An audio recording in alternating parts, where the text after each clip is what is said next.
To graph y equals 1/4 to the x minus 1, first we're going to graph y equals 1/4 to the x. And we already did something like that. We did 1/5 to the x, so 1/4 to the x is very, very similar. You write 1/4 as 4 to the negative 1. Negative 1 times x is negative x. So we have y equals 4 to the negative x. We know that 4 to the x usually looks like that. 4 to the negative x, replacing x with the opposite of x, you reflect the original graph about the y-axis. And so this is the graph of y equals 1/4 to the x, or 4 to the negative x. But now we're going to take this graph and we're going to replace x with x minus 1.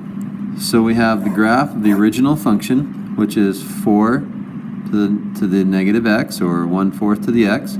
That's that one. And when we replace x with x minus 1, we know we shift this graph 1 unit to the right.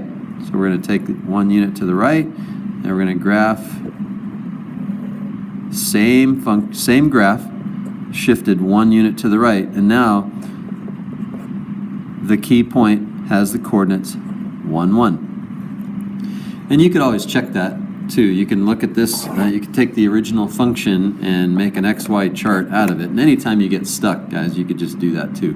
Just plot points pick values for x and plot points. A good value for x would be 1, because 1 minus 1 is 0, and anything to the 0, anything besides 0 to the 0 is 1. So we have the point 1, 1. Another good one would be 2. So if you replace x with 2, 2 minus 1 is 1, 1/4 to the 1 is 1/4. So when x is 2, y is 1/4. And if x is 3, you have 1/4 squared, 3, and then you have 1/4 squared is 1 over 16. So you could see as x gets bigger, the y values get smaller. And let's see what else. What about when x is 0? Well, if x is equal to 0, we know that 0 minus 1 is negative 1. 1/4 to the negative 1, let's think about what that is. 1/4 to the negative 1 would be 4 to the 1. So when x is 0, y is 4. So we have a y-intercept as well, and we have a clear indication that we could have just plotted a bunch of points and then looked at the pattern that those points formed and then connected all the dots. So either way, you can use the transformation method, or you can use the plot, pick values for x and find the values for y and plot the dots and connect the dots. That's it.